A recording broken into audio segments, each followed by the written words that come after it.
Hello everybody, thank you for tuning in to another episode of notanalog.com. Apologies for the nasal sounds I might be making, my head's not the best, I've got a bit of a cold. But moving on from that, completely away from having the cold and more about fitness and things like that, fitness gadgets. Now I've reviewed the Jawbone Up before, if you haven't seen that. It is this little guy right here, and I've got a review which you can watch there. Make sure you check that out. But today I'm looking at the FitBit Flex. Now the FitBit Flex is a very, very similar product to this, but there are some key differences between them. First of all, the Flex sits around your wristband, like a watch. You clip it in to the right size of your wrist and it fits tight and snug. Whereas with the Up, you've got this sort of bangle style that you need to just wrap around your wrist and it should hold on. One of the key advantages of having this style is that I can take jackets on and off, put shirts on and off a lot easier without worrying about getting caught on one of these prongs. That's one of the things I really disliked about this one. What the Flex also has, which the Jawbone Up doesn't, is a small tiny screen that when you double tap will give you a display of your step progress throughout the day. And that's really good without having to actually take this off, plug it into your phone to sync the data as well. Now, I can look at it and see exactly what my progress is and obviously make life decisions based on that. If I've only done 2 out of 5, that means that I've got a lot more to do and I probably should go for a walk or do something physically active, and that's what I like about that. I mentioned that it was wireless. It syncs with your iPhone or Android phone completely wirelessly. You open up the app, it connects to your FitBit Flex, starts transferring the data, and you can see what your progress was like, your sleep patterns and stuff like that. Whereas with this one, you have to take it off, plug it into your phone and hope for the best. That's one of the things that I still love about the Flex. Also, like I said a minute ago, it measures your sleep. Now when I say it does that, with the Up, you hold down the button here and then it vibrates and says, okay, we're going to sleep.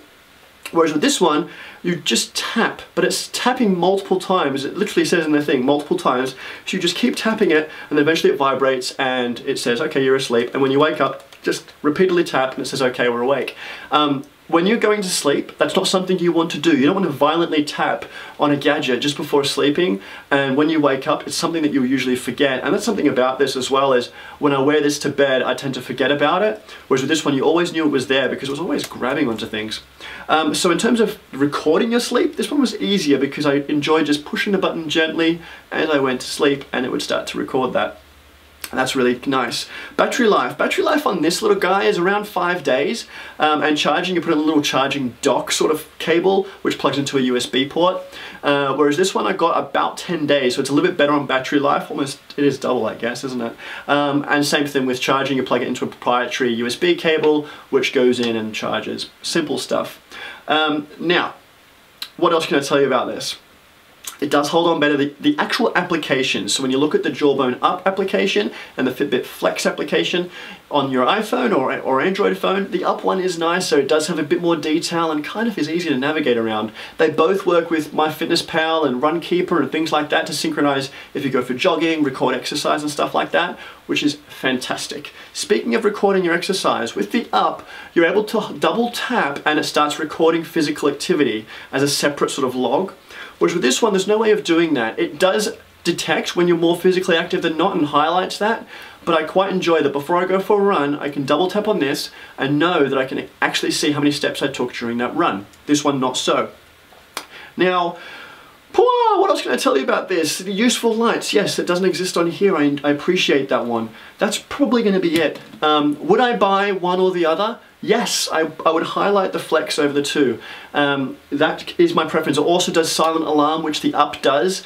What I mean by silent alarm is you tell the device when to vibrate and wake you up, which is fantastic. You're not being woken up by loud music or anything like that. However, the Up monitors your sleep patterns a little bit differently and will wake you up when you're at the end of a sleep cycle. This one doesn't. This one will just wake you when you tell it to wake you. So if I say wake me up at 5:30 in the morning, this one may wake you at 5:20, 5:25, or a little bit earlier, never later, and you actually feel more refreshed when you wake up. This one will just vibrate at the right time that you set. Now, because it does have adjustable wrist straps, you need to make sure it is on tight, because if it's loose, it will vibrate and you won't even feel it unless you're resting on the actual part which does vibrate. So make sure you wear it tight. This one, it comes in 3 different sizes, so just make sure you get the right size for your wrist so you do feel it vibrate. Look, that's really going to be the two. each will appeal to each person differently. Some will just like the design of this and some will prefer the design of this. I'm going to be a FitBit Flex fan, my gosh, for a little bit longer, and Jawbone, it's up to you guys to catch up and improve. I think they just need to link the two pieces. Thanks for watching, guys. We'll see you next time. Any questions, comment below, and feel free to subscribe because, hey, it's free. Thanks, guys. Bye.